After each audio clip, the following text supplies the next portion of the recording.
guna Nusantara, dia marah pula. Dia kata itu perkataan kami, Buya Hamka yang perkenalkan itu Nusantara, kenapa orang Malaysia guna? Lah, habis kita guna apa? Alam Melayu pun tak boleh, Nusantara pun tak boleh. Nusa itu nusa antara pulau-pulau. Itu maksud Nusantara. Habis kita nak guna apa? Saya pun guna alam Melayu. Alam Melayu, di mana alam Melayu? Khayalan, halu apa? Halunisasi dia katakan. Jadi saya kata, habis saya nak guna apa? Untuk mendefinisikan alam Melayu, kita pecahkan kepada 3 faktor. Iaitu, yang pertama adalah dari segi faktor geografinya. Kemudian dari segi faktor bahasanya. Dan yang ketiga dari segi faktor budayanya. Kerana perlu difahami ya Tuan Pangeran Ifan, bahawa alam Melayu yang dimaksudkan bukanlah Melayu yang kita tahu di negara kita hari ini. Tapi alam Melayu merupakan satu kawasan persempadanan yang besar yang mana ada berbagai kerajaan di dalamnya seperti mana yang kita tunjukkan tadi. Dekat bahagian Afrika sana ada kepulauan Madagaskar. Tuan-tuan cuba search nanti, Madagaskar tu berasal daripada perkataan apa? Google pun tak boleh nak cari. Tapi dalam kitab-kitab Arab, Madinatul Asqar. Itu banyak orang Islam di sana tu. Dan sebagian orang Melayu. Tuan-tuan nanti search Etnik Merina dia panggil. Etnik Merina dekat Madagaskar. Itu asal orang Melayu kita.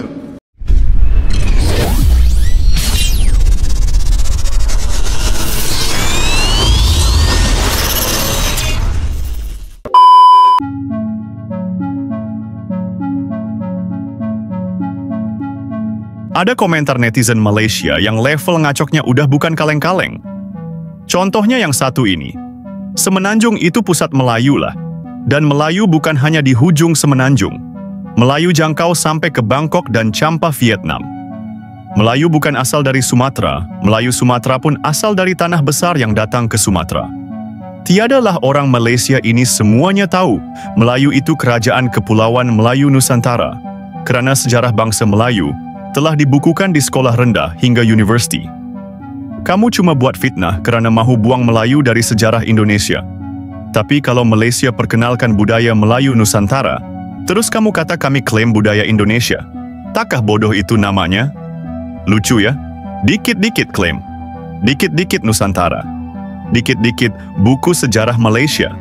Padahal isinya, yaitu tadi, buku sejarah versi halusinasi nasionalisme. Fakta sejarah bukan karangan nasionalisme. Mari kita buka peta sejarah, bukan peta mimpi. Kata Melayu pertama kali muncul dalam sumber Tiongkok kuno sebagai Moloyu, yang merujuk pada kerajaan di wilayah Jambi, Sumatera.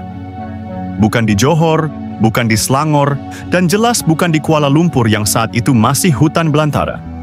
Kerajaan Melayu menjadi bagian dari pengaruh Sriwijaya, Kekaisaran Maritim Besar dari Palembang yang bahkan Malaysia pun tak bisa sangkal eksistensinya. Jadi, kalau ada yang bilang Melayu itu dari tanah besar yang menyebar ke Sumatera, itu sama aja kayak bilang Borobudur dipindahkan dari Thailand. Ngarang tanpa malu.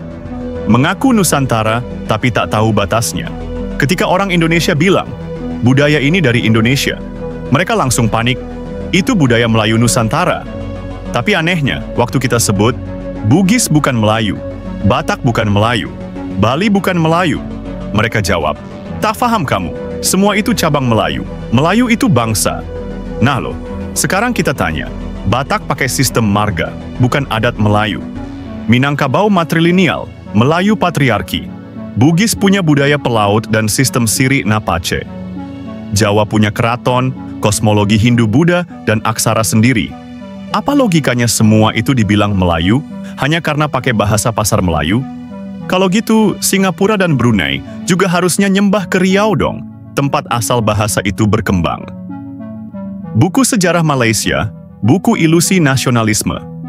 Komentar tadi bilang begini, sejarah bangsa Melayu telah dibukukan dari sekolah rendah hingga university. Justru itu masalahnya, bro.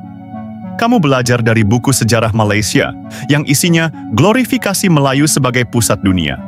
Lalu kamu protes waktu Indonesia bilang bahwa budaya kita bukan bagian dari kerajaan Melayu Nusantara. Indonesia itu negara dengan ratusan suku, bukan cuma satu suku yang diagung-agungkan. Kalau kamu merasa semua yang berbau Nusantara sama dengan Melayu sama dengan Malaysia, itu bukan sejarah, itu ambisi kolonial rasa modern. Indonesia bukan buang Melayu, tapi meluruskan fakta. Indonesia tidak membuang Melayu dari sejarah, tapi Indonesia tidak membiarkan budaya Minang diambil dan disebut Melayu. Tidak membiarkan lagu tortor dibilang tarian Melayu. Tidak membiarkan rendang disebut makanan tradisional Melayu Malaysia. Indonesia menjaga identitas suku-sukunya. Melayu itu bagian dari Indonesia, betul, tapi Melayu bukan satu-satunya. Dan yang pasti, bukan dari Semenanjung. Siapa sebenarnya yang bodoh? Komentar tadi bilang, takkah bodoh itu namanya? Ya, memang bodoh kalau kamu belajar sejarah dari buku yang menuhankan bangsamu sendiri. Kamu pikir budaya yang kamu pakai hari ini, pasti kamu punya. Kamu pakai istilah Nusantara, tapi tak tahu itu nama yang digunakan oleh Indonesia untuk IKN, bukan identitas budaya milik Malaysia. Indonesia bukan anti-Melayu, tapi Indonesia anti-claim. Budaya bukan untuk diklaim, tapi untuk dihormati. Dan sejarah bukan untuk dikarang, tapi untuk dipelajari dengan jujur.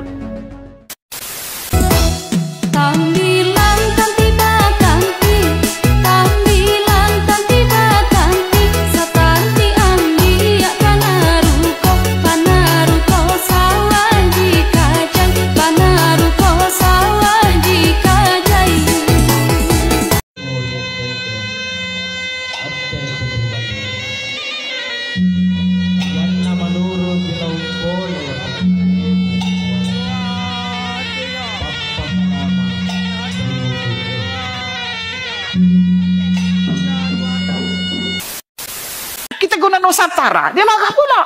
Dia kata itu perkataan kami. Buya Hamka yang perkenalkan itu Nusantara, kenapa orang Malaysia guna? Lah, habis kita guna apa? Alam Melayu pun tak boleh, Nusantara pun tak boleh. Nusa itu Nusa antara pulau-pulau. Itu maksud Nusantara. Habis kita nak guna apa? Saya pun guna Alam Melayu. Alam Melayu, di mana Alam Melayu? Khayalan, halu apa? Halunisasi dia kata kan. Jadi saya kata, habis saya nak guna apa? Kita dah cuba lagi, kita guna Alam Melayu lah. Sebab berdasarkan peta ini, kita alam ni. Tapi alam kita tidak seperti alam di dunia Arab atau Afrika. Dia terus ada pasir, ada daratan. Dia boleh ke sana kemari dengan berjalan kaki. Tetapi alam kita ini terpecah. Disebabkan berlaku gempa demi gempa. Asalnya ini satu ini. Jadi bila terpecah, mereka mahir dalam maritim. Nak pergi ke rumah saudara dia, adik-beradik dia yang sebelah sana, dia kena naik kapal.